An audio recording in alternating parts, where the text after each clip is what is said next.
Alors, je suis toujours à São Paulo et aujourd'hui, nous allons parler de la crainte de Dieu dans le mariage. Dans le mariage, quand l'homme et la femme, ils ont la crainte de Dieu et pourquoi c'est important et pourquoi aussi l'amour, c'est pas suffisant.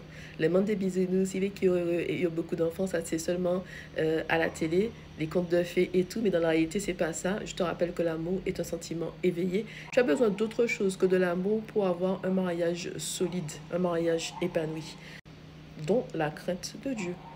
Prenons cet exemple, Joseph et la femme de Potiphar. Donc Joseph était un bel homme ayant un beau visage. Donc il était attirant, plaisir des yeux, ok. On lui dit qu'il était un bel homme et ayant un beau visage. Donc plaisir des yeux, il est attirant. Après ces événements, la femme de son maître porta les yeux sur lui et lui dit, couche avec moi. Donc la femme de Potiphar n'était pas insensible à ce bel homme qui était Joseph. Mais il refusa et dit à la femme de son maître, mon maître ne me demande mon maître ne me demande compte de rien dans la maison. Il m'a confié tous ses biens. Lui-même n'a pas plus d'autorité que moi ici. Il ne m'a rien interdit, excepté toi, parce que tu es sa femme. Comment commettrais-je un acte aussi mauvais et pécherais-je contre Dieu? Tu comprends? Il avait la crainte de Dieu. La femme de Potiphar lui fait des avances et il dit non. Dans un mariage, il y a des hauts et des bas. Il y a des moments où tout va bien, il y a des moments où ça ne va pas. Et quand ça ne va pas, tu peux avoir de mauvaises idées. Et en général, quand ça ne va pas dans le mariage, qu'est-ce que l'homme fait en général? Il trompe sa femme. Il y a toujours une tentatrice quelque part. Satan va envoyer une tentatrice vers lui pour lui montrer que l'herbe est plus verte ailleurs.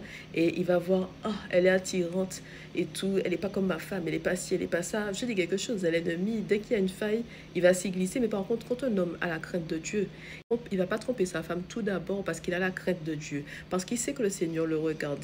Parce qu'il veut honorer Dieu avec son comportement et ses paroles. Tu vois, il va respecter sa femme parce qu'il craint Dieu. Quand il y a quelque chose de supérieur à juste l'amour entre deux personnes, quand il y a vraiment l'autorité de Dieu dans le mariage, les deux vont faire au mieux parce qu'ils se disent qu'on fait tout d'abord les choses bien pour Dieu. Parce que quand tu te reposes sur l'amour que tu as pour un homme, mais des fois tu vas te réveiller, tu ne vas pas aimer cette personne.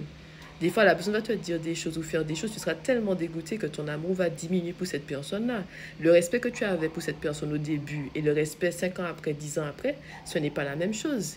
Et si vraiment il y a Dieu au milieu, que les deux personnes regardent vers le Seigneur, elles vont faire le nécessaire pour pouvoir restaurer leur mariage avec Dieu. Elles ne vont pas céder à la tentation parce que ça ne va pas dans leur mariage. Il y a vraiment cette crainte de Dieu et cette envie de faire les choses bien selon Dieu.